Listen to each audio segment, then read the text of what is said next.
Hello guys, మన నార్సింగ్లో అయితే మొహరం అయితే జరుపుకుంటున్నారు.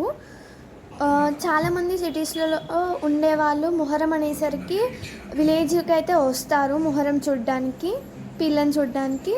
ఇవైతే 2 days ముందు వచ్చేసి మసీద్లో అయితే కూర్చోబెడతారు. తర్వాత 2 days తర్వాత మన ఊర్లో అయితే అంతా తిప్పుకుంటూ చూపించుకుంటారు. మనము వీటికైతే షుగర్ ఇంకా కొబ్బరికాయ నైవేద్యంగా అయితే పెడతారంట. అంటే మనకి ఏదైనా జ్వరం కానీ ఆరోగ్యం మంచిగా లేకపోతే వీళ్ళకి ఇస్తే వాళ్ళు మంత్రం వేసి ఇవ్వంగానే మనకి చాలామంది అయితే క్యూర్ అయితే అవుతారు. చాలామంది ముస్లిమ్స్ వాళ్ళైతే మొహరం అప్పుడు బ్లాక్ కలర్ వస్తువులు ఎక్కువగా వేసుకుంటారు చాలామంది. అండ్ సిటీస్లలో చలివేంద్రం పెడతారంట.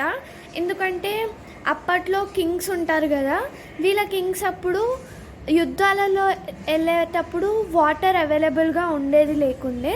సో వాటర్కు అంటే వాళ్ళని మనసులో తలుచుకొని వీళ్ళు వచ్చేసి చలివేంద్రం అయితే పెడతారు సిటీస్లలో.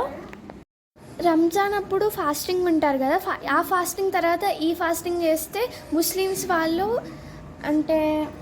వాళ్ళకి ఎలా అంటే వాళ్ళ పాపాలన్నీ వెళ్ళిపోతాయని ఎక్స్పెక్ట్ చేస్తారనమాట. సో నా దర్శనం అయితే అయిపోయింది ఇక్కడ. నేనైతే ఇంటికి వెళ్తున్నాను. Bye guys.